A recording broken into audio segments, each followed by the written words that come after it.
और उत्तराखंड में आगामी विधानसभा चुनाव अब से कुछ ही समय में होने वाले हैं, कुछ ही दिन बच गए हैं। ऐसे में राज्य में चुनाव प्रचार अभियान भी जोरों पर है।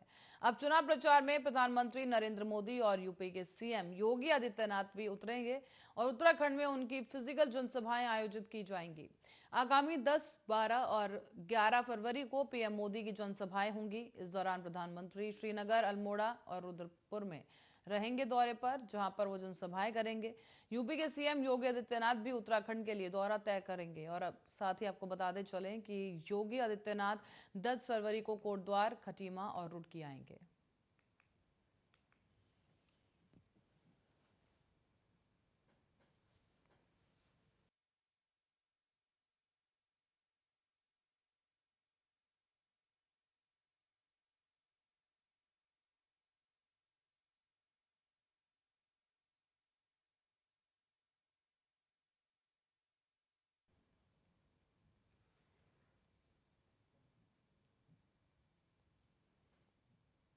और पंजाब में वर्तमान मुख्यमंत्री चरणजीत सिंह चन्नी को सीएम चेहरा घोषित कर कांग्रेस ने उत्तराखंड में भी सुगबुगाहट बढ़ा दी है।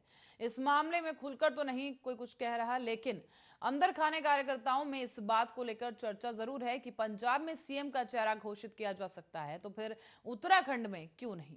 दूसरी तरफ पार्टी ने स्पष्ट किया है कि उत्तराखंड में सामूहिक नेतृत्व में ही चुनाव लड़ा जाएगा। कांग्रेस पार्टी में पूर्व मुख्यमंत्री हरीश रावत कई मौकों पर खुद को सीएम चेहरे के तौर पर पेश कर चुके हैं। हालांकि आपको बता दें कि उनके एक ट्वीट के बाद उठे बवाल के बाद उन्होंने खुद स्पष्ट किया कि उनके नेतृत्व में चुनाव लड़ा जाएगा, लेकिन वो सीएम फेस नहीं है। पंजाब में वर्तमान मुख्यमंत्री चरणजीत सिंह चन्नी को सीएम चेहरा घोषित किए जाने को लेकर उन्होंने ऐतिहासिक कदम बताया है, लेकिन उत्तराखंड में परिप्रेक्ष्य में फिर से वही बात दोहराई गई कि सत्ता में आने पर विधायक दल अपना नेता चुनकर नाम हाईकमान को भेजेंगे। मुख्यमंत्री कौन बनेगा, इस पर अंतिम निर्णय पार्टी हाईकमान की ओर से ही लिया जाएगा।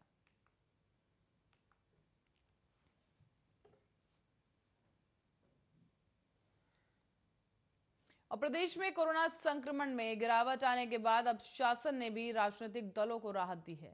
सोमवार को ही मुख्य सचिव डॉक्टर एस संधू ने कई नए मानक चालन प्रक्रिया यानी कि एसओपी जारी की है और इसके तहत अब राजनीतिक दल और प्रत्याशी सुबह 8 से रात के 8 बजे तक प्रचार कर सकेंगे।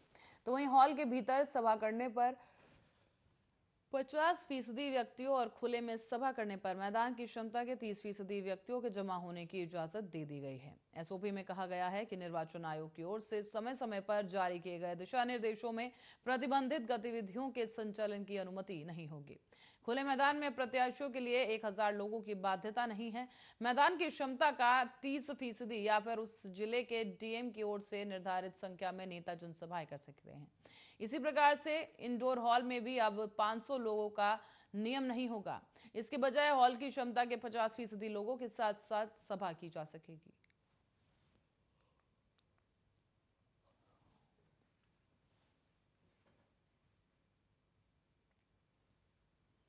और कॉर्बेट पार्क के निकट सुंदरखाल क्षेत्र के निवासियों को वन अधिकार अधिनियम के तहत अब तक बिजली, पानी, मोबाइल जैसी मूलभूत सुविधाएं नहीं दिए जाने पर सुप्रीम कोर्ट ने वन सचिव और प्रमुख वन संरक्षक उत्तराखंड को नोटिस जारी किया है। अदालत ने यह अधिकार सुंदरखाल के ग्रामीणों को अब तक न दिए जाने का कारण स्पष्ट करने के लिए कहा।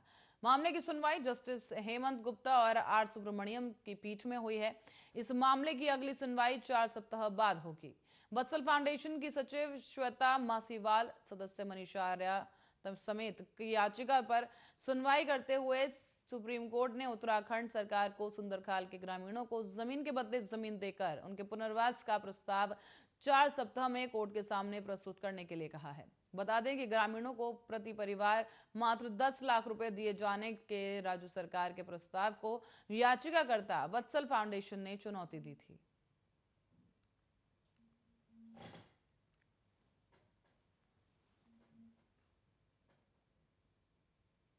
और उत्तराखंड में कोरोना की रफ्तार अब कम हो रही है। आज सोमवार को प्रदेश में कोरोना के 624 नए मामले सामने आए, तो वहीं कोरोना संक्रमित 2 मरीजों की मौत हो गई। इधर 4062 मरीज स्वस्थ हुए हैं और अब राज्य में कोरोना के 12,239 सक्रिय मामले हैं।